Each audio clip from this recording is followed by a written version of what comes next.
अस्सलाम वालेकुम जी, आप देख रहे हैं सब्ज़नामा। डॉक्टर आमिर लियाकत हुसैन से मुताल्लिक़ एक बहुत ही अफसोसनाक खबर आई कि उनका इंतकाल हो गया।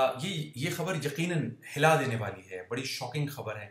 और आमिर लियाकत हुसैन साहब की ज़िंदगी का जो भी एक अहाता किया जाए तो उसमें बहुत सारे हवाले निकलते हैं और बहुत सारे पहलू निकलते हैं। लेकिन बतौर उनका एक कॉलीग मैं आपको ये बात बताना चाहता हूँ कि आमिर लियाकत हुसैन एक इंतहाई शफीक आदमी थे, एक बहुत ही मोहब्बत करने वाले इंसान थे।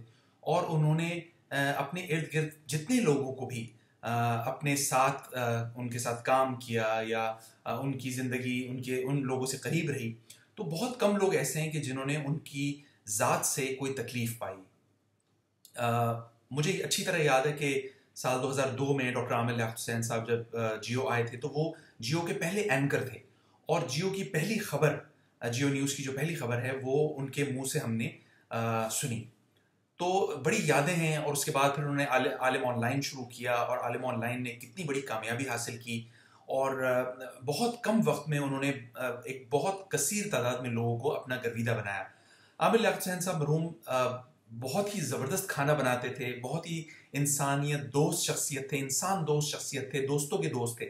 और उनको खाना बनाना और खिलाना ये बहुत पसंद था।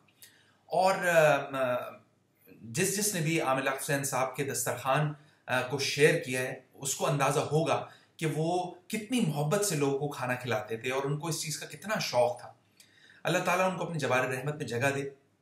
और जिस तरह से उन्होंने मुख्तलिफ रमज़ान ट्रांसमिशंस में दुआएं की, अल्लाह ताला उनको इसका भी अजर अता फरमाए। कितने लोगों के काम उन दुआओं से हल हुए होंगे, यकीनन ये कोई मामूली चीज़ नहीं है, बहुत बड़ी बात।